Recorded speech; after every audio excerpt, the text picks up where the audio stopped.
This is your spoiler warning for Curse of the Queerwolf, a 1988 film directed and written by Mark Pirot.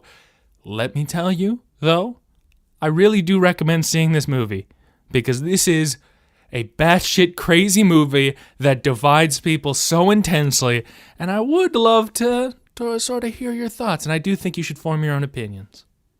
Be warned. Oh! Even a man who is pure in heart and says his prayers by night may become a wolf when the wolfbane blooms. The autumn moon is bright. The wolf creature! It's out there, isn't it?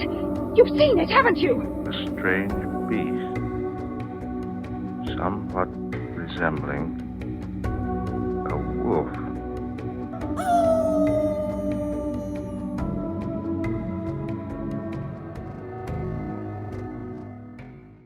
Welcome back to When the Wolfsbane Blooms. I'm Matt Parada.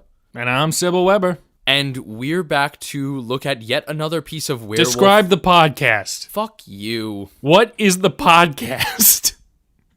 That's what you're describing first. Why? Because every time if someone hops in, what are they listening to? They should start at episode 1. No, they shouldn't. Don't make them do that. I think episode 1 is a pretty good episode. It's a pretty good one, but not episode 3. A podcast where we look at every single... Start over. Killing myself. Welcome back to When the Wolfsbane Blooms. I'm Matt Parada. And I'm Sybil Weber.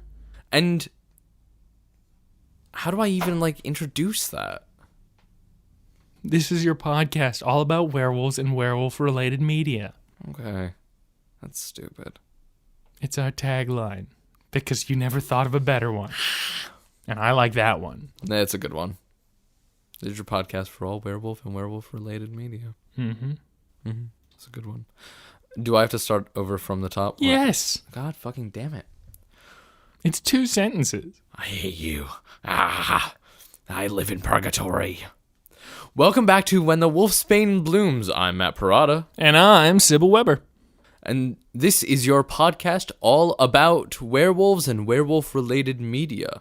And today, we're looking at yet another movie, Curse of the Queerwolf from 1988. Don't film. Don't groan into the film. mic. No, Curse of the Queerwolf. You don't get to say what a film. What a film. With off the top, absolutely bonkers humor. I really have a lot of opinions and thoughts, and it get jumbled, and it's very strange. But first, I would love to talk to you, Matt. We're watching Curse of the Queerwolf today. So this is a great time to find out a little bit more about us. Matt, what was your queer awakening? Whoa! Whoa! What made you go, dudes, they're pretty cool? We already talked about this in the last episode. When? You had to bleep it. I don't remember that. That was your gay awakening? You brought it up, not me. No, you literally asked a question last episode of what made you realize you were queer. And I was like, oh, my best friend when I was 14. Fair enough. I meant more like media and stuff. Media? Because, I mean, you're saying you just had a friend and you just really had the hots for this friend and that was a queer awakening for you? I mean, yeah, that's when I kind of really realized I wasn't just looking at hot people in movies and being like, oh yeah, that's an attractive person. I was like, it was one of my best friends. And I was like, yeah, I really love my best friend. Oh. That's weird. Oh, wait. What do you mean that's weird? But it's just interesting. I figured you'd... It's sort of odd to... Well, see, that's the thing. Yeah, as a kid, I guess I never made a distinction between people being attractive. Mm-hmm. I grew up and I was like, oh, you're a boy. You're supposed to like girls. And I was like, that's cool. That guy's still attractive. That's an objective. Yeah. I had in my head the people can be objectively attractive to me from a very young age. And it never really clicked of oh, It's not everyone. Yeah. For me, it really took a while. So, right, I'm a trans woman. So, boy, do I have a lot to say about this film. Very interesting. But when I thought I was a boy and I was developing sort of attraction to males for the first time, it took a very long time. I grew up in a very homophobic place. It was really wild. I had a lot of very macho friends, that sort of thing. As I got to college, I sort of got to question it a little bit more. But really, I read the comic Faith, written by Brian Azzarello and drawn by Maria Lovett. And let me tell you, Maria Lovett sure can draw. And so this comic, the main thing is sort of like heterosexual relationships between this one older man and a younger girl. And then this girl is also fucking his daughter at some point. It's a web. I can't remember. Are they magic or something? I don't remember. It's been a while. It's weird now, because I have actually been in the same room with Brian Azzarello now, so that's a very odd thing to say. But there's a scene in this book. Yeah, it definitely is magic. So, one girl is walking with this magic girl, and these group of asshole, boys approach. He's like, hey, baby, I can show you a good time. Come on, get with me. What, you lesbo? And the girl turns to these boys and goes, whatever you wanted to do to me, do to him. And just makes this group of boys start fucking each other. And they start disrobing. And just it's not super graphic. It's a little bit. But it was just the hottest concept to me. And now is a real moment. That explains a lot about you.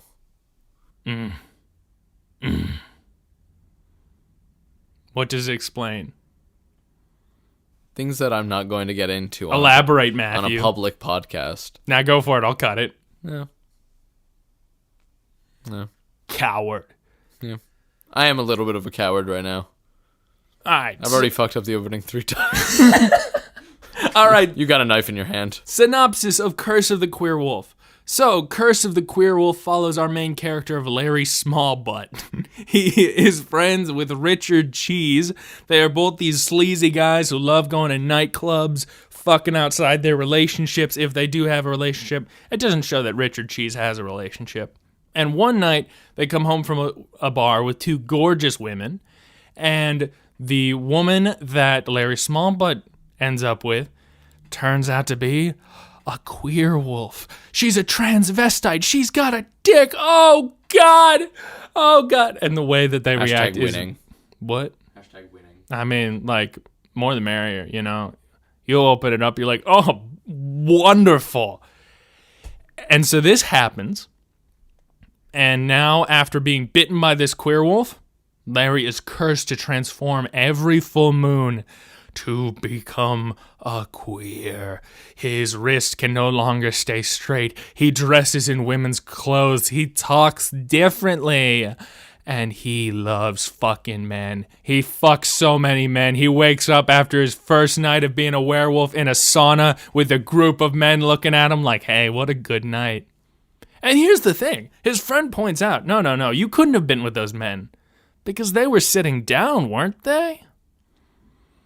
Well, he was with those men, so what does that imply? He wasn't sitting down. Yes, he got railed. Let's go. He does also, very, very over-exaggerately, stumble out of... Mm-hmm. Yeah, very much so. But... just to say, this movie is absolutely absurd. It parodies a lot of werewolf tropes. It parodies The Exorcist at one point. And just really has some silly, silly jokes. You say that, and so I continued to forget that the main character's name is Larry. Because every single time I hear Larry in relation to a werewolf, I think Lon Chaney Jr. from Larry Talbot. Wolfman. Yeah. And now, with the context of Larry, but describing these events, I'm imagining Lon Chaney Jr. Lon Chaney would love it. In this movie. Oh. Anyways. Oh, how do we... Not Lon Chaney Jr., by the way. Fun fact. Matt, how do we start talking about this film? Matt, what are some moments that stood out to you? Walk me through this journey as I say, Matt, I've brought it up. I brought it up on the first episode. It made you burst out laughing when I just described the plot. Nothing you could have told me prepared me for how absurd this movie is. It's so meta. It's so cheeky. It's so gross. Like, there are so many nasty fucking moments. And, like, half of that... Okay. There are two things that this movie hates. Yeah. And it's dogs, and it's people with addiction. that it does. So there are three separate jokes in this film where the main character just accidentally kills a dog for no reason. I actually have a review I wanted to read about that. Genuinely, describe the moment. The first one is he accidentally runs over his own dog, which I was like, oh, that's whatever, one-off bit, sure. It had to do with the conversation that he was having with his girlfriend. Yeah, he tells the dog to sit and stay, then he forgets about the dog and he backs up over him. Yeah, because she was like, oh, you care more about the dog. And he's like, no, I don't. And then proves it because he forgot what the dog was. The next one is they get a new dog, and for some reason the dog is on the dining room table as he's using a giant butcher knife to butter a piece of bread, and then he slams the knife down like I'm not gay, and he accidentally kills the fucking dog! Then puts a puppy in a microwave. No, the puppy walks into the microwave again. The dog is just on the fucking table, and they just close the microwave, and that's it. Those other two, not related to the plot whatsoever. The movie just wants to continue with killing dogs for some reason. Yeah, it's a running joke. And then Richard Cheese, Dick Cheese, mind you. Wow, that's a bit coarse. His name's Dick. They all refer to him as Dick. It's Dick Cheese. Has a job trying to rehab people with addiction. Yeah, Larry does as well. Oh, Larry does as well. I didn't realize that Larry also worked there. Yeah, I worked at the same place. Fair enough. They work at a place for rehabbing people with addiction.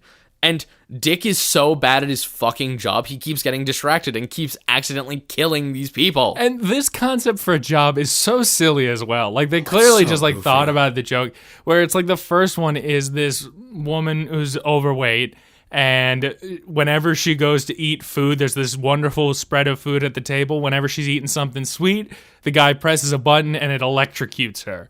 But then, he's stupid, he holds the button too long, just fries her head. What was the next one? The next one was he hooked a man up to a breathing mask and said, "This will pump carbon monoxide into your lungs as we associate this feeling with the smell of cigarettes," to try and be like, oh, you feel bad after inhaling carbon monoxide? Well, that's what happens when you smoke cigarettes. And Sybil can attest to this. He finished saying the line, "I'm going to pump this mask full of carbon monoxide," and I burst out laughing so hard I fell off the couch. It's so silly. There's a third one where it's about booze, and it's like, all right, we got a tube going down your throat into your stomach. It's going to pump an ounce of booze into you, and then I'll hold these smelly socks in front of your nose so you associate them. He leaves it, the guy gets really full of booze, just puffs out, and then explodes. It's so stupid. It's not even related to the plot. It's just there. It just brings me to it, like, a part of this movie that I really do appreciate is just how absurd the humor is throughout the story. It's so absurd. It's like, I love the absurd humor, and a lot of the jokes really hit. I mean, even if it's just, like, switching parodies of werewolf stuff with, like, gay language, it catches you so off guard. Rather than a silver bullet, it's a silver dildo. They gotta shove it up your ass. That one's bit horrifying, and especially when they try and use it at parts in the film, it's like, oh, come on. Like, this is a little much. The killing dogs, absolutely fucking insane bit. Definitely pissed off some people leaving reviews. There were ones that are like, come on, you fucking kill a dog for laughs. It's like, I mean, no dogs were harmed. Yeah. Oh, let me read an end credits bit you might have missed. Oh, yes. Are you ready for this, Matthew? I'm so scared. Why are you scared? Because you Don't be scared of me. You were talking about so many things that you're going to like drop on me about this movie, and I'm prepared. Tell me. One of the credits was, no dogs were harmed in the making of this film. We shot them all at the wrap party. I hate these people. Okay, so like all of the end credits were filled with like little bits like that. It was payroll, and the person accredited to it was what was it? Not available Or non-existent. Non-existent, that's what it was. And then right below it was like human resources, and it was just ditto. It was like, what the fuck is going on here? Yeah, very silly movie. One thing I'll say is there's actually like this poster that is not the main character of the movie. Like, it's completely someone else. That is Curse of the Queerwolf, and it's got one half of them is male, one half of them is dressed as a woman. And the reviews, Fangoria, the horror magazine, says, you may not believe this, but this is actually one of the better horror spoofs to come along in recent months. And then Variety said, an extremely funny, wide-ranging horror satire. And I will say, so much of it is funny. It is so unfortunately funny. Yeah. So apparently, what I read from like reviews and people, they say like it's wildly homophobic and stuff.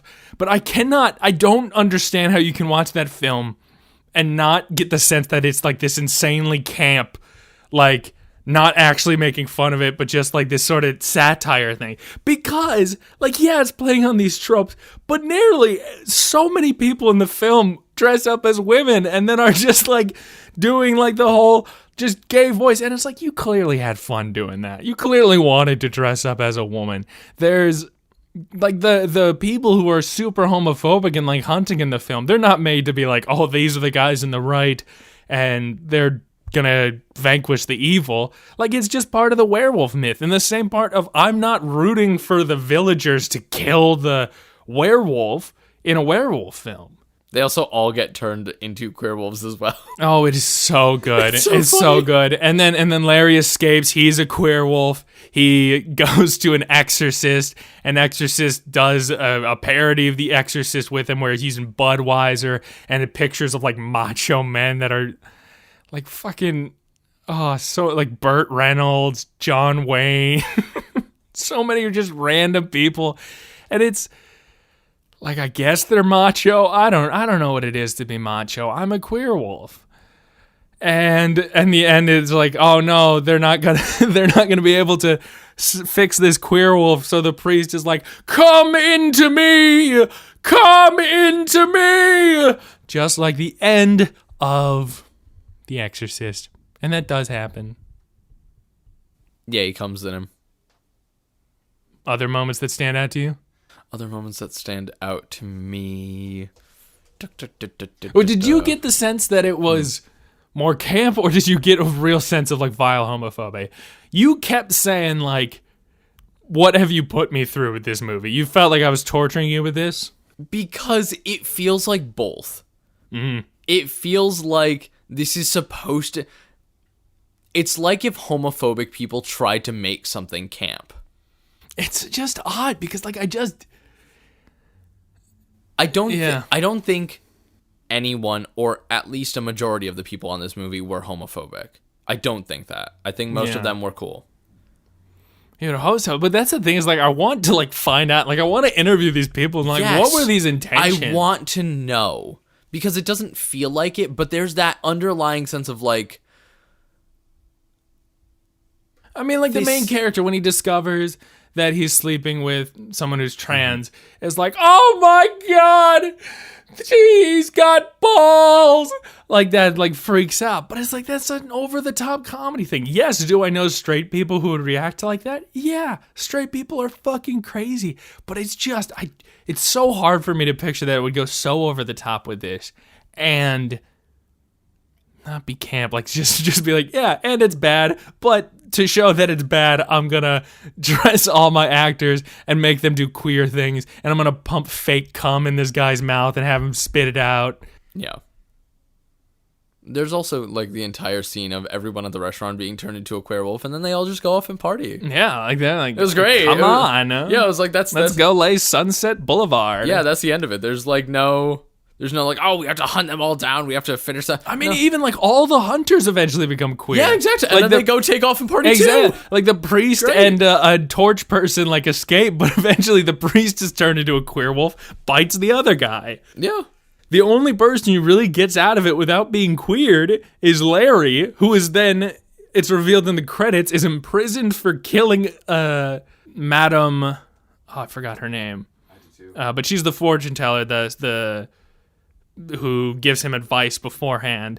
And it's revealed like, oh, he killed her. It's this one scene in the Exorcist bit that's pretty funny. And then he's sent to jail, and queer hillbillies are gonna fuck him in jail. That's what he gets for trying to not be gay. Yeah, what the hell? Like, just be gay. Which is upsetting, because he won't enjoy that. No. And that can often be just sort of, like, intense, and then comparing, like, that sort of queerness to normal, just happy queerness. Yeah. But, goddamn. I don't know. There's so many moments that make me... Chuckle. Oh, so hard, so Guffaw. funny. Let me read a certain tagline of the film. Even a wrist that is strong and firm and holds up straight by day may become limp when the moon is full and the queer wolf comes your way. That made me laugh so hard. That and the pansy mark. Yes, rather than the pentagram, it's the pansygram. There's a pansy on his hands that shows to the fortune teller that he is the queer wolf. Can we talk about the queer transformation? Yes, please. I was just about to get into that. When we get to the first full moon, and he doesn't know for sure that he's going to become the queer wolf, he starts changing. And at first he's like, oh, my stomach, ow, oh, I shouldn't have had that Mexican food. Ha, ha, ha. And then what happens? And then we watch in very, very much like Wolfman style, slowly but surely, like, his leg extends and breaks out of his sock in, what is it called? Oh my god. Why am I forgetting? Just stockings? Stockings. Well, no, because it's like very specifically like netting. Like pantyhose? Fishnets. Oh, yeah. Yeah, fishnet stockings as he pushes his like toe to a point. It wasn't really... Yeah, it was. Yeah, It's like small hole fishnets. Yeah, it was. It was like all lacy. all right, maybe.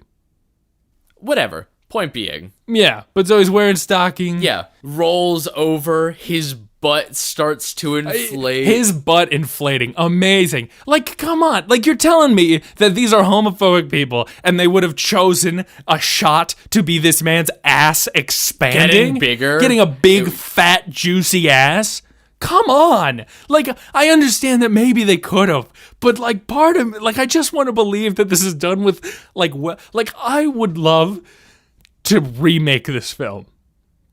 I would love to take this concept, get friends together, and shoot a film near exactly like this. Because that is such a funny concept. It makes so much fun of, like, the homophobic fear of being gay. Like, to then compare the fear of, like, turning gay or, like, of straight men to be like, no, man, I'm not gay, to then turn that into the same fear of turning into a wolf? Like, how are those compared? Like, his nails just get longer and they get painted. And then he's like, oh. Like, yeah, that's the worst thing known to man. Oh, wait, yeah, he watches his wrist slowly flop over in horror. It's like pained, like, just slowly. He can't keep his wrists straight anymore. They're so limp. One of the best acting shots, too. He looks genuinely horrified as his wrists slowly go limp. An earring just poofs into existence onto his ear. Oh, it's so funny. Oh. So funny. And it builds on the tropes, right? It's got, it's the only other film where the fortune teller gives or that I know of, where the fortune teller gives the werewolf something that can prevent the change. Which in this case is this medallion with John Wayne on it. And when he wears it, he just doesn't change. That's it. It works perfectly. And it's like it is a big, like flamboyant medallion that he wears for, I would say, like a good quarter of the movie. It's quite a bit. He goes to a restaurant and then he's getting mugged and it's like, all right, would you rather give me the medallion or die, fucker? And he's like, I guess I'll die. Like, I can't become a queer. And then he gets shot, but you can't kill a werewolf with a gun. So he's alive, and then he just is Superman for a little bit until it just like plops off later as it gets caught in his girlfriend's necklace. I also love the moment after he transforms and becomes the Queerwolf. When the Queerwolf hunters, instead of being like, oh my god, he changed right in front of us, they walk over like, you're in women's clothes. Yeah. How do you feel about women? I don't want to feel a woman. That would touch you. And they like very, very calmly go through this like checklist of, do you like this? How's this? And you have to make sure he's a queer wolf, whereas before they just were like, we're pretty sure this guy's a queer wolf, and barge into his house. They see his girlfriend, they're like, she's probably trans as well. Let's fucking shove a silver dildo up her ass, and they have to stop at the last moment. That scene is so fucked and so uncomfortable. That scene is, I would say, the worst scene in the movie. Yes, I'd agree. It's so uncomfortable. And then they just cha-cha out of there. It's so silly. It's so odd. But I mean, like, there's so many just like jokes. It's like a full through comedy movie, whereas so many like comedy movies are not comedies all the way throughout. They're not as absurd. They really stick to like situational comedy. No, this one. And I really do respect like the mob with the torches. The torches go everywhere. They're making a call in a phone booth and they got the torch out. They eat dinner at a restaurant. The torch is out.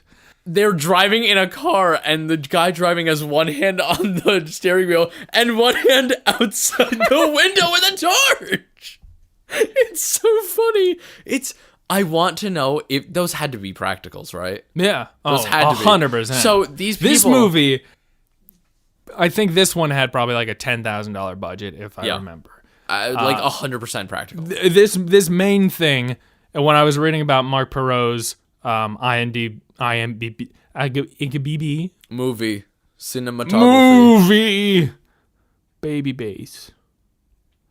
In the Internet Movie Database, it talks about how like it's pretty renowned. This guy is just always making very low budget films. He's still making some fairly recent films. I think he had something in 2021. Are you serious? Yeah, he was born 1956. His first film had a budget of he made Hollywood history with his 1983 feature comedy A Polish Vampire in Burbank for $2,500. Oh my god. He's produced films like under $500 budgets. Come on, what was this one's budget? Yeah, this was estimated to have a $10,000 budget. That's wild. That's genuinely insane. So good. It was really silly. I mean, it just seems like such a movie to like just nonstop laugh at. And just like, can you imagine me in Spooktober clicking on this just because of a title, just because Curse the Queerwolf, great title, and then trying to figure out if this movie is homophobic or not the entire way through? It's such a trial. It's such an odd film. It is such an odd film. I love the fact that they use the term Queerwolf throughout the entire movie. Not one wolf. No wolves. No, they replace the word were for man. Yeah. And change it to queer. Because he's not a man. He's a queer wolf, but he's not a wolf. He's just a queer. That's the main thing. We're queer. What? You could have said the we're queer. We are queer, but I think that's besides the point, Matthew. You know I love me a gal. I do. I love me a gal from time to time. I love me a man from time to time. I pick them up. I leave them. I throw them around. I give them the night of their lives. And then they leave going, oh my God, Sybil, you're so sexy. Do you do that podcast with that mangy boy? Why are they bringing me up? Because they know about my podcast. That's how I get laid. Is it? No one listens to this fucking podcast. And it's your fault. If you prepared more. Okay, do you want to play the game I prepared for this? Yeah. I didn't actually. I know you didn't. Yeah. I had one game It's prepared. alright. What are you looking up now? Let's look at this. Yeah. My assumption always was that the movie was made by queer people, and it would be a campy, knowing satire. Turns out it was made by someone who actively hated homosexuality. This is a clueless, hateful, and raging film that I frequently resented for also being legitimately pretty clever. If the director had been gay, or had even met a gay person, this could have been great. And the scenes of the villagers hunting down the Queerwolf wouldn't have been so terrifying in the absolute wrong way. Is he actually homophobic? I don't know. I haven't been able to find any major things about this Mark Perot, but that's what I'm getting of reviews that keep talking about it. I just can find nothing on it.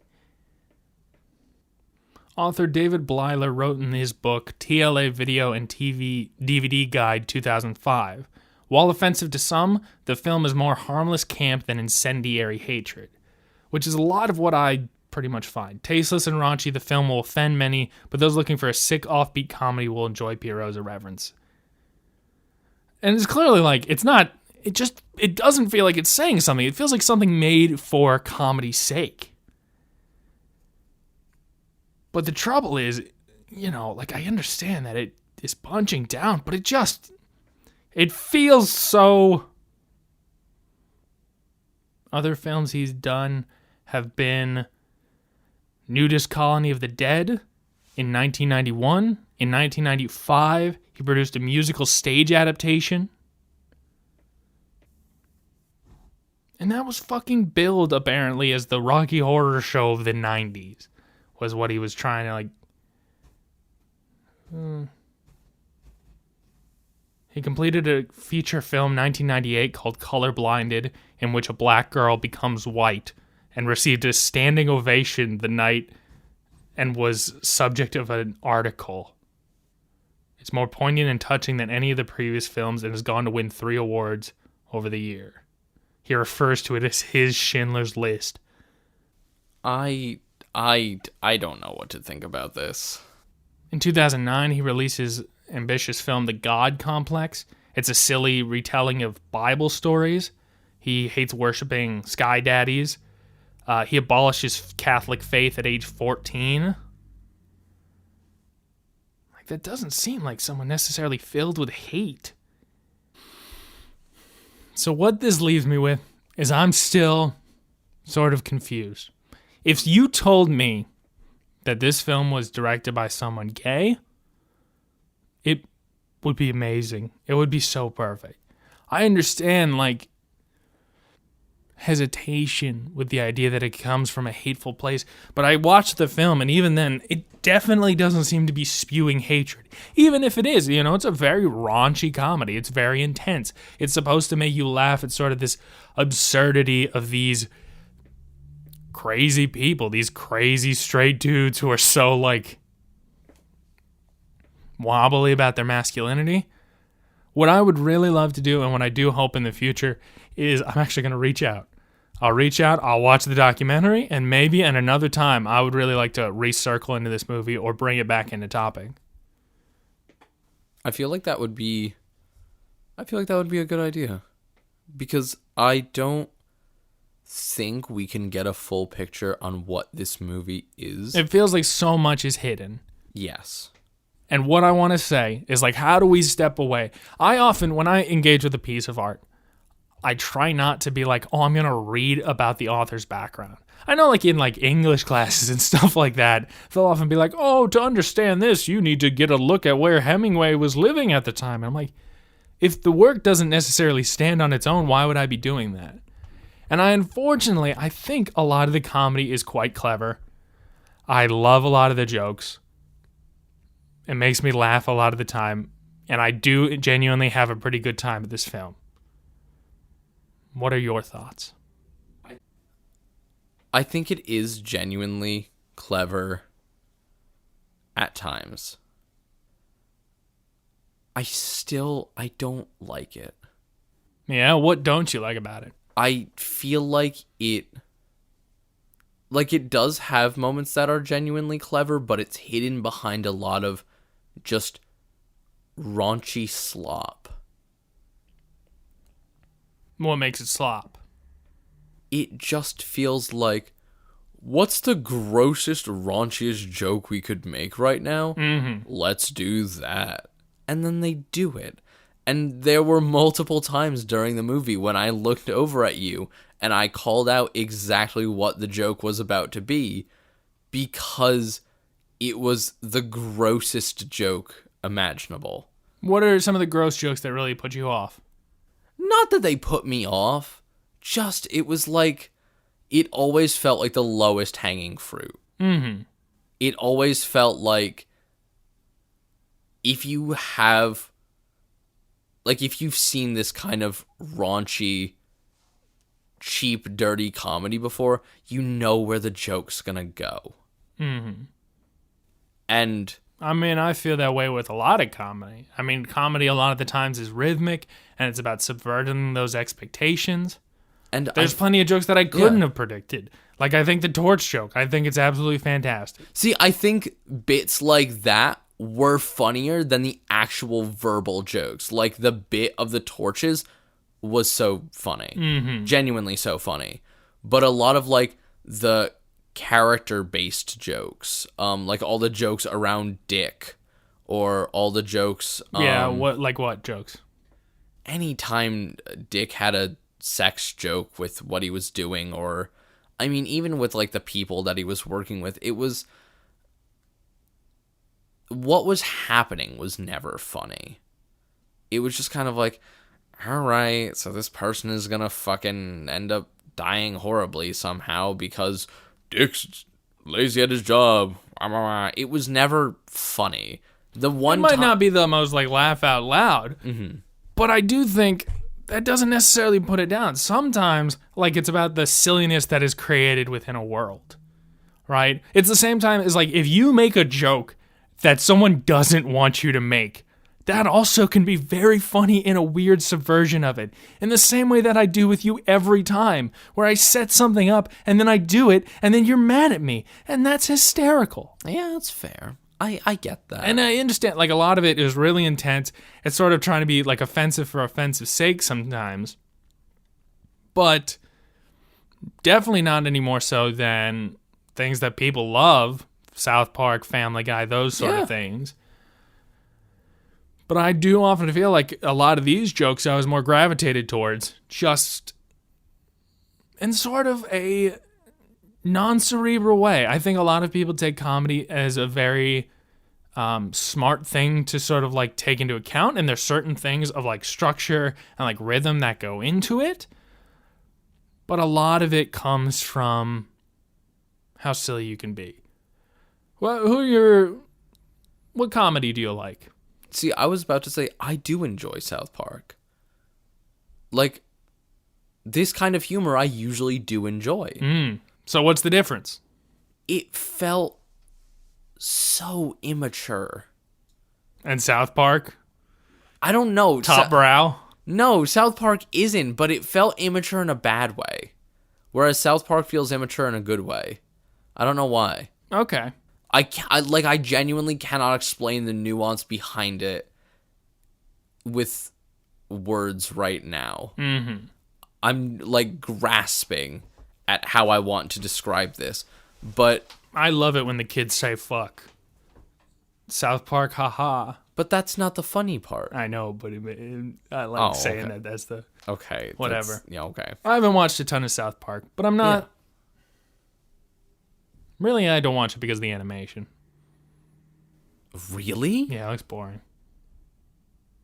Oh my god. The animation is half the part of why I love it. It's just so simple and stupid. Exactly. It's so... It's not like I want to watch something pretty. It's so simple. Well, the animation is like... It's supposed to be simple because then something absolutely fucking absurd happens and all of your attention is drawn to it, because usually it's people moving so simply and moving so statically that all of a sudden you see something with such massive action or movement or complexity to it, and it makes it funnier. I'm not going to get into like a specific scene. I think a big reason why I also like South Park is because, I mean, it is kind of lowbrow humor. Mm-hmm. But it leans even more into how absurd it is. Mm-hmm. And you don't think the Pansygram was absurd? I think I did enjoy the Pansygram. See, I do. I think like the way that it sets up this very basic Queerwolf idea, you can really roll with that. And then every time it doubles down, it's not like the funniest joke known to man, but you're like, oh my God, stop doubling down. And that in itself is really funny. To then go, oh no, it's a pansigram. No, your wrists, they can't maintain straight. Oh no, you're flirting with people. I think I'll make the distinction of anything to do with the Queerwolf itself was so funny. Mm-hmm. Anything not relating to the Queerwolf just felt like... You've yet to bring up some really unfunny jokes. Unfunny jokes. The dog bit, anytime we catch Dick in the middle of something, any of Dick's patience. You didn't think that stupidly killing dogs again and again was a bit absurd in the fact that you're like, come on. No. No? No. I think of the act of just repeatedly doing it, in a fact that you know that's going to upset the audience, is a sort of joke that gets tied in, like it's more funny for the people making the film than it is for the people actually watching the film. Which then, a lot of times, I'm then thinking of, and then I find that really funny. See, I don't find that It's the funny. same thing with, like improv, with, like, if someone keeps shutting down something, that's really funny to them. It really halts the story. It really halts a lot of things. And a lot of times I find that very funny. Well, that's what we describe as an asshole. Well, you know, Yeah. I can't even remember if I've seen this film ever all the way. I probably haven't. You know the film Ted? Yes. I just remember one of the jokes that stands out that is kind of all right, where it's an improv night. And it's like, all right, we need a location. They're like, 9/11. And then the improv people are like, different what? And then they're like, an airplane on 9/11. That sort of thing. And that's too intense. A lot of the, like, that's offensiveness for its own sake. But there's this weird subversion layer where it's like, you know you are going against the rules of comedy. And so rather than just being... It's that idea of a comedian's comedian. Still not funny. To me, at least. Maybe not to you. Yeah. This is completely subjective. What do you think is funny? What do I think is funny? Well, I think a lot of things are funny. I think a lot of people around me know that it's very easy to get me to laugh at things. Mm-hmm. I mean, you were laughing through most of this film. I was. Like a lot of the Queerwolf bits, the Pansygram, the whole transformation scene, the entire interview bit where, like, I think they did the interview bit so well of they did all this dramatic, like, the necklace fell, everyone turns to look at him, and then, like, all the music cuts out and he's just casually giving, like, the most normal interview, but as the Queerwolf. Yeah. That's funny. I love the setup with the necklace where it's like, oh, you can never take off this necklace. And then they're at dinner and then they're getting robbed. He takes the girlfriend's necklace and you're like, oh no, they're gonna take his necklace. And instead they shoot him and he's bulletproof. One of my favorite jokes in the film. Yeah, but see, I knew that was coming. Yeah. Because she said you can't be killed by a gun, and I'm like, okay, well, they wouldn't have said that unless... I mean, you 100% would have said that, because that's just with, like, werewolves. Oh. Yes. Right? You can only kill a werewolf with a silver bullet? Yeah, but you can harm them. No, a lot of the time, no.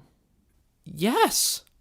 Really depends on the media. Most of the media that we've watched, they've harmed, they just haven't killed. And then they regenerate really fast in some media. I mean, like, you got a giant thing. Like, What did bullets do in Van Helsing to the werewolf?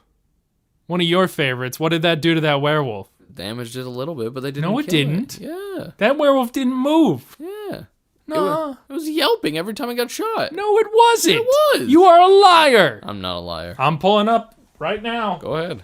Anyways. Sorry, audience. Matt is bad at podcasting and likes to gaslight me. No, I would never do that.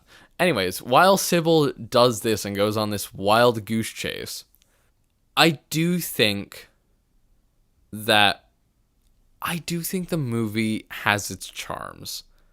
I think you said this before we even started it. All right, here we go. We got a werewolf. There's the hunters. Mm-hmm. Oh, there we go. They're shooting it now.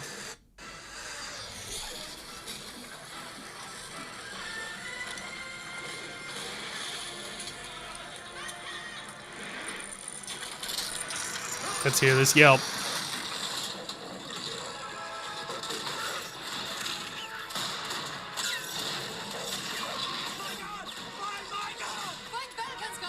Did you hear the yelp? Not a single bullet even hits it. Several of those bullets hit it. No, they didn't. Yes, they did. They all deflected off. Look Let's at the cage. go back. They all deflected. Look at the cage. Yeah, look, they all deflect off. But ready? Yeah, but you can hear. You can hear. Put it at max. Put it at max volume. Put it right next to the. You can hear a yelp.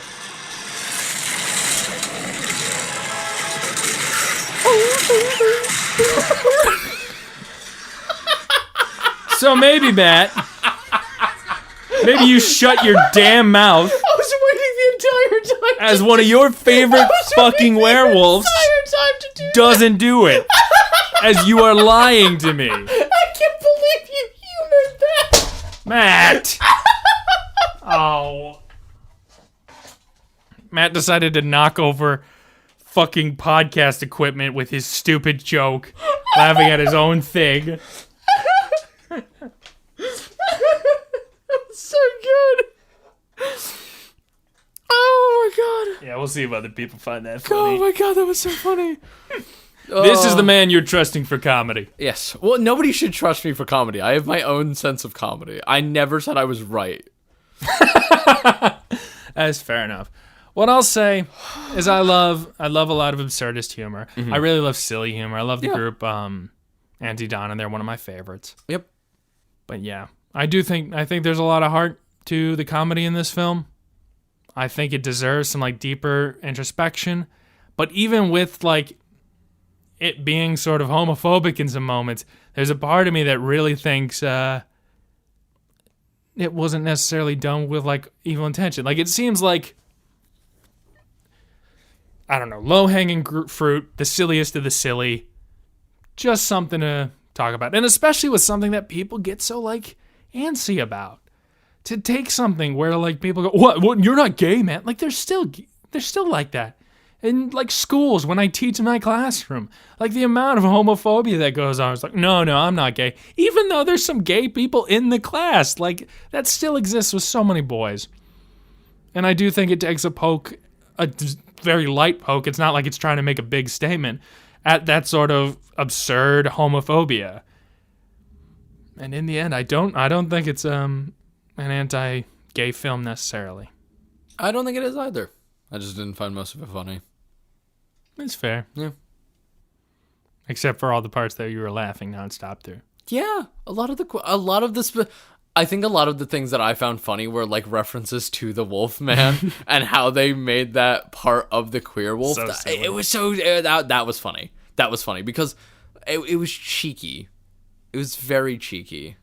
All of the fourth wall breaks were very silly.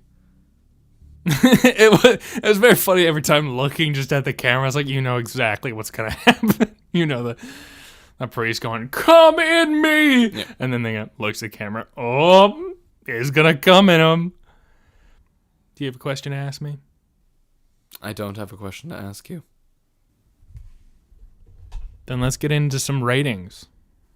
I figured you would have pulled like a game out of your ass. I figured there was like something waiting for me. Our topic of conversation was queer awakenings. That is true. We can talk more. Matt, What? name 5 fictional characters. What is it called? What's the cake you make? Hear me out. Hear me out. Let's make a hear me out cake. You've made one? Is this what I'm sensing by you going to your phone? The Hear Me Out list. The Demogorgon. The script of Macbeth. Wait a second. The Demogorgon. Every single bug in James and the Giant Peach. I haven't seen that. Audrey 2. Jumba Jukiba. I don't know what that is. Explain. The big alien from Lilo and Stitch. Okay. Yeah. I can see it. Not the tall one, the scientist. Yeah, I can see that. Smaug. Okay. That's just because you and dragons. The Xenomorph Queen. Of course. Of course. Or you can give me one of those regulars. Give me a normal xenomorph. Pandora's Box. Malekith the Black Blade from Elden Ring. Captain Hook. Ghost Freak. That's rad. That's a good one. That's a good fucking one. That a good Ghost Freak 100% on my list too. Yeah. And we're talking like the transformed, head upside down. Real skull. Ghost Freak. Ooh. Not Ben's Ghost Freak. Real Ghost Freak. The Professor from Puppet History. The Beast from Over the Garden Wall. Baba Yaga. Baba Yaga? Vecna from D&D. The Blight from Dead by Daylight. The Smell of Snow. These are really weird ones. Ultron. Ultron? Which Ultron? Any Ultron.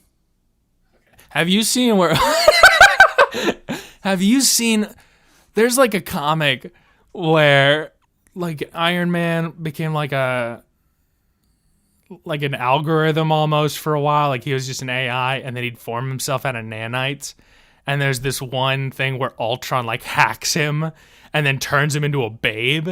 And it's drawn by Frank Cho, who is just the best at being like a bit pervy with art. I'm going to look that up because, yeah, Smash, feminized Iron Man. Anyways, the Phantom Virus from Scooby-Doo Cyber Chase, I believe. So is that the Venom virus you're saying, like the cyber thing? The little electric guy. Yeah, that's what I'm saying. Yeah. Jim Carrey's The Grinch. God damn it. No. Oh. The Black Knight from Monty Python. There's too many of these, and some of them are real silly. John Falstaff, an Enderman from Minecraft. Ko the Face Stealer from Avatar The Last Airbender. I don't know that one. Mothman. There should probably be more back and forth, Matt. Mr. Tumnus. Yeah, of course you're going to go for Mr. Tumnus. Oh my God. You were just going to read that entire list? He's got like 30 names here. He's been thinking about this for so fucking long. There's 87. Jesus Christ, Matt. I need to say... You just lowered the quality of our podcast so much by reading that many names. I need to tell you the context of that. There was one night where Kit and I were so bored. So we got on a call, sat down, and we're like, what are the most absurd things we can put on a Hear Me Out list? Oh, that's genius. And we just did that for like 2 hours. Oh, that's good. I'd put like a Mobius strip. They are just absurd. I think one of the ones later down the line is like a plate of steamed dumplings. No, that's not good. Shut up. Krampus from Krampus. Oh, yeah. Oh, I could see that. The goat dad from Lamb. You're really into goats, aren't you? Heinz Doofenshmirtz. Davy Jones. Wait, the goat dad from Lamb? The movie Lamb? Yeah. Oh. Yeah.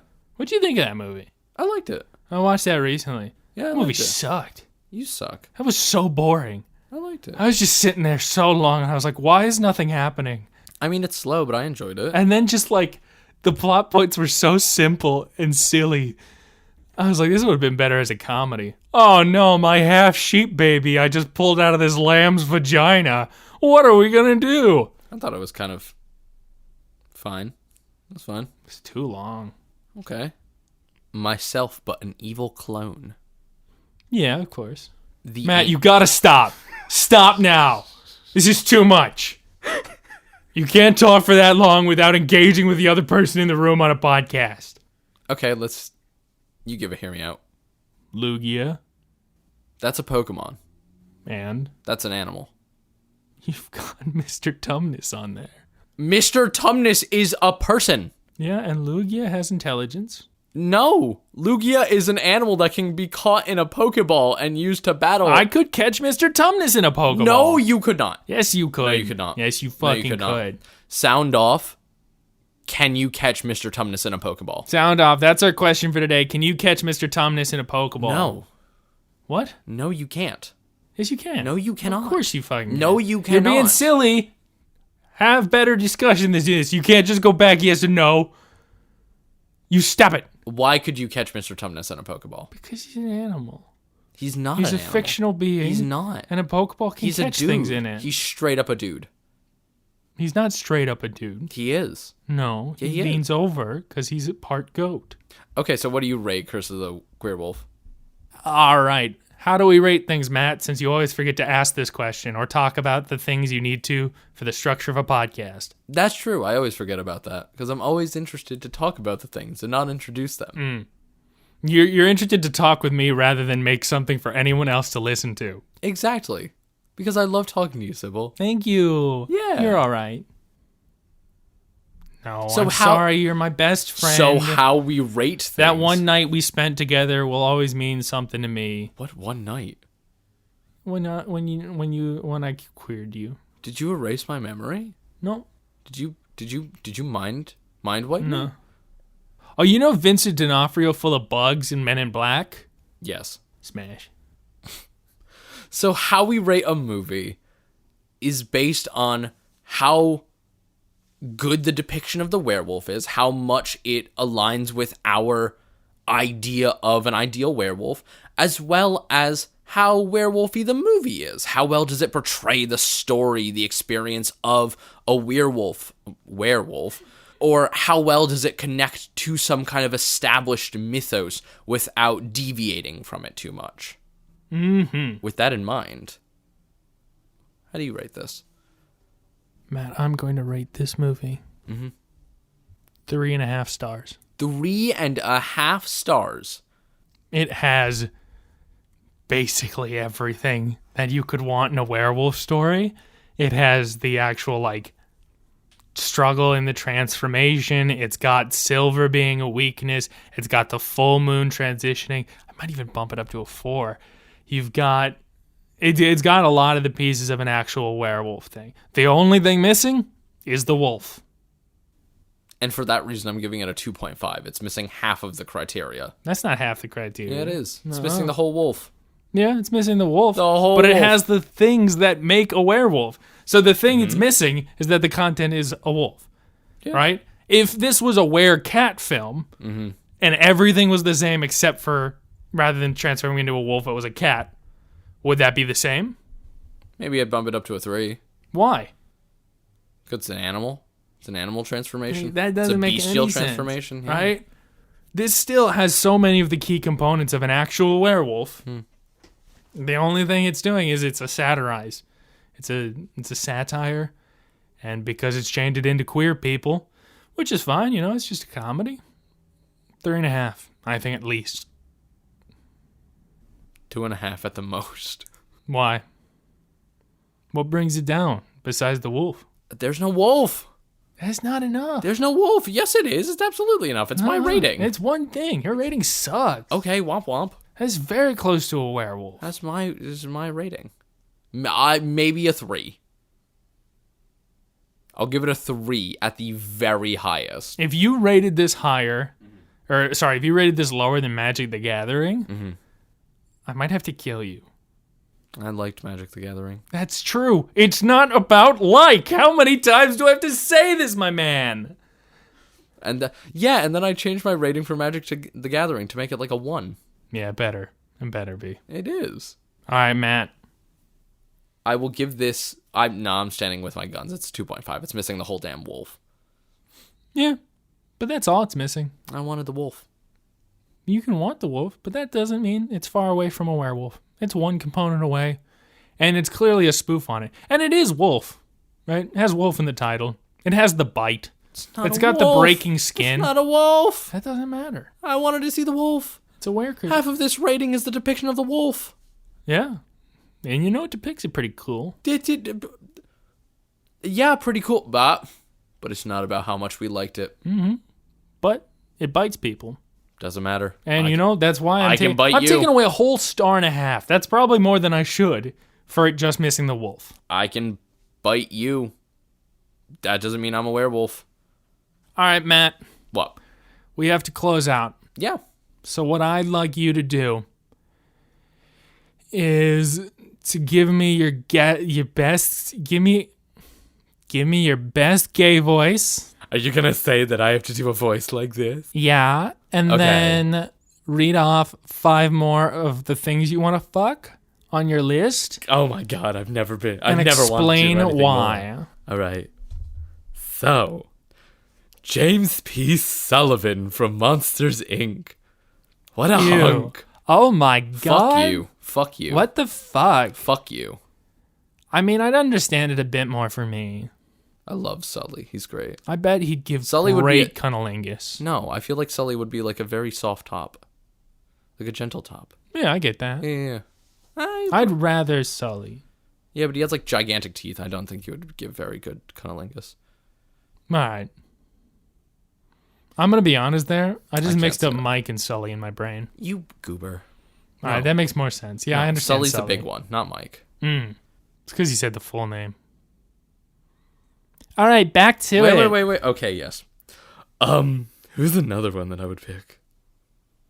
For me, I'd have to say the half crocodile lady from the Indonesian film Santet. Santet means black magic in whatever language they were speaking. I think it was Indonesian. All right. And she's a half crocodile lady. Okay. Mm-hmm. All right. That's what I say. No, I'm doing too femme. The next one would be a Drider from D&D. That's a drow spider. Ooh. Isn't that great? Oh, get me with the next one. Skeleton Barboza from the first Pirates movie.